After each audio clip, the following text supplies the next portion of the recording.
পুত্রসহ হাসপাতালে ভর্তি হয়েছেন চিত্রনায়িকা পরীমণি। শারীরিকভাবে অসুস্থ থাকায় চিকিৎসক দুজনকে হাসপাতালে ভর্তি হওয়ার পরামর্শ দেন। পরীমণি শ্বাসকষ্ট ও জ্বর নিয়ে হাসপাতালে ভর্তি হয়েছেন, আর তার ছেলে পূর্ণর জ্বর, তীব্র শ্বাসকষ্টের সমস্যার কারণে নির্দিষ্ট সময় পরপর পরীমণিকে নেবুলাইজ করার পরামর্শ দেন চিকিৎসক।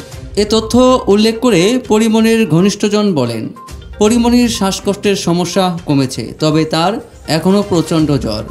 চিকিৎসকরা ওষুধপত্র দিয়েছেন, শরীরে ব্যথাও আছে। চিকিৎসকের পরামর্শ আরও কয়েকদিন হাসপাতালে ভর্তি থাকতে হবে। এদিকে পরীমণি অভিনয়ের পাশাপাশি সোশ্যাল মিডিয়ায় বেশ সরব। সাম্প্রতিক নানা ইস্যুতেই মন্তব্য করতে তাকে দেখা যায়। মাঝে মধ্যেই রহস্যজনক পোস্ট করে চমক দেন এই অভিনেত্রী।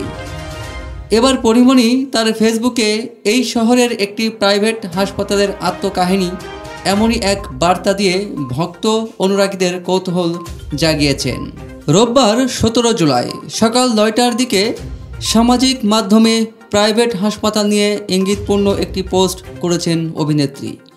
ওই পোস্টে তিনি লিখেছেন, এই শহরের একটি প্রাইভেট হাসপাতালের আত্মকাহিনী, কত শত মানুষ এর ভুক্তভোগী, আল্লাহ মাফ করুক। পরীমণির এক ভক্ত লিখেছেন, বাংলাদেশের খুবই হাস্যকর বিষয় এটা। ওই মন্তব্যে একটি কান্নার ইমোজি দিয়ে প্রতিক্রিয়া জানিয়েছেন পরীমণি।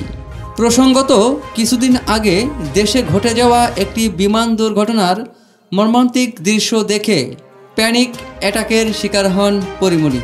তারপর তাকে হাসপাতালে ভর্তি হতে হয়। সেই ধাক্কা সামলে ধীরে ধীরে স্বাভাবিক জীবনে ফেরেন এই অভিনেত্রী। এরই মধ্যে ফের অসুস্থ হয়ে পড়ায় উদ্বিগ্নতার ভক্ত অনুরাগীরা। পরীমণির পরবর্তী সিনেমা গোলাপ, শিগগিরই সিনেমাটির শুটিং শুরু করবেন তিনি। এর মধ্যে পরিচালকের সঙ্গে কয়েকবার চিত্রনাট্য নিয়ে আলাপ করেছেন।